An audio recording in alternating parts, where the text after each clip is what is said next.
जय जगन्नाथ।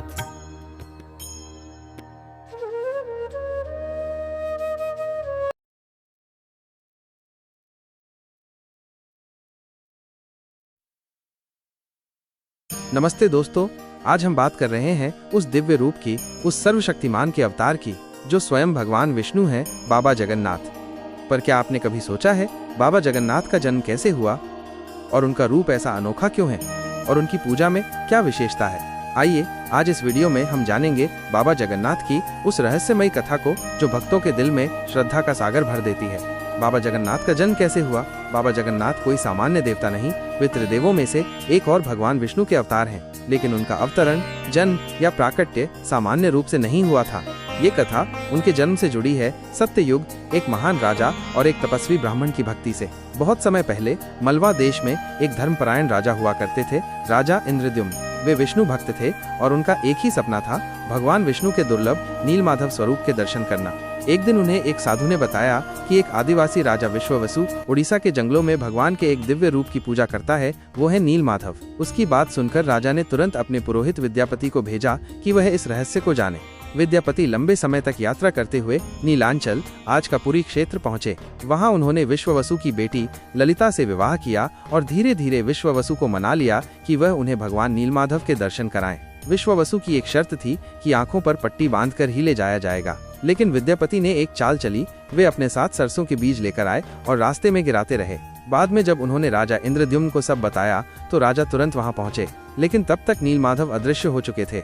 राजा को बहुत दुख हुआ। उन्होंने समुद्र तट पर जाकर कठोर तपस्या की और भगवान विष्णु को पुकारा। तभी एक आकाशवाणी हुई, हे राजन, समुद्र से एक दिव्य द्रव्यमय काष्ठ लकड़ी बहकर आएगी, उसी से तुम मेरे रूप की स्थापना करना। कुछ समय बीता, तभी एक दिन समुद्र में एक विलक्षण लकड़ी बहकर आई। राजा ने उसे मंदिर तक लाने का आदेश दिया। अब प्रश्न ये था कि मूर्ति कौन बनाएगा। तभी एक वृद्ध बढ़ई वहां आया और कहा, मैं मूर्ति बनाऊंगा, पर एक शर्त है, जब तक मैं भीतर रहूं कोई दरवाजा नहीं खोलेगा। मैं 21 दिन में कार्य पूर्ण करूंगा। राजा ने स्वीकृति दी। लेकिन जब कई दिन बीत गए और भीतर से कोई आवाज नहीं आई, राजा चिंतित हुए और दरवाजा खुलवाया। जैसे ही दरवाजा खुला, बढ़ई अदृश्य हो गया और वहाँ 3 अद्भुत मूर्तियां थीं, भगवान जगन्नाथ, भाई बलभद्र और बहन सुभद्रा। लेकिन उनके हाथ पैर अधूरे थे, मूर्तियां अधूरी सी दिख रही थीं। राजा को बड़ा पश्चाताप हुआ। तब हुआ एक चमत्कार। आकाशवाणी हुई, हे राजन, ये मूर्तियां अधूरी नहीं, ये मेरे दिव्य स्वरूप हैं। मैं जानबूझकर ऐसा रूप लेकर आया हूँ ताकि मानव भावनाओं से जुड़ सकूं। मैं मानवता के साथ रहना चाहता हूँ, अधूरा होकर भी पूर्ण हूँ। बाबा जगन्नाथ की पूजा क्यों होती है? बाबा जगन्नाथ वो भगवान हैं जो राजा हो या रंक, आदिवासी हो या ब्राह्मण, हर किसी को गले लगाते हैं। उनका मंदिर किसी जाति, पंथ या भाषा की सीमाओं में नहीं बंधा है। वे लोक के भगवान हैं, जगत के नाथ यानी जगन्नाथ।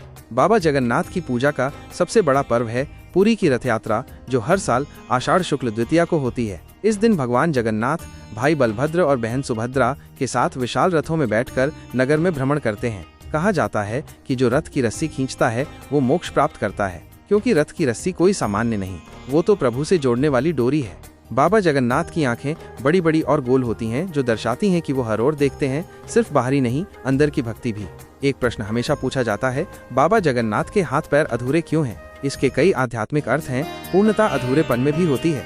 भगवान ये दर्शाना चाहते हैं कि भक्ति में रूप का महत्व नहीं, भाव का होता है। प्रेम में समर्पण चाहिए, सुंदरता नहीं। सच्चा भक्त भगवान को पूर्ण देखता है, चाहे रूप अधूरा हो। पुरी का मंदिर कोई सामान्य मंदिर नहीं। यहाँ की रसोई को महाप्रसाद डैश कहा जाता है, जहाँ रोज लाखों लोगों का भोजन बनता है, लेकिन कभी अन्न की कमी नहीं होती। कहा जाता है यहाँ भोजन माँ लक्ष्मी बनवाती है। बाबा जगन्नाथ के अनन्य भक्तों में एक हैं चैतन्य महाप्रभु, जो बाबा के दर्शन में भाव विभोर हो जाते थे। संत तुलसीदास, जिन्होंने उन्हें राम का रूप माना। मीराबाई, जो उन्हें अपने ठाकुर के रूप में पूजती थीं। तो साथियों, बाबा जगन्नाथ कोई मंदिर की मूर्ति नहीं, वो अनुभूति हैं जो हमें कहते हैं, जैसे हो वैसे आओ। मुझे तुम्हारी पूजा नहीं, तुम्हारा प्रेम चाहिए। उनकी आंखें हमें देखती हैं और मन से जोड़ती हैं। तो चलिए, हर बार जब उनका रथ खींचें या उनकी मूर्ति देखें तो केवल दर्शन न करें, उन्हें अनुभव करें। अगर आपको ये वीडियो पसंद आया हो तो लाइक, शेयर और सब्सक्राइब जरूर करें और कमेंट में बताइए, क्या आपने कभी पुरी में बाबा जगन्नाथ के दर्शन किए हैं?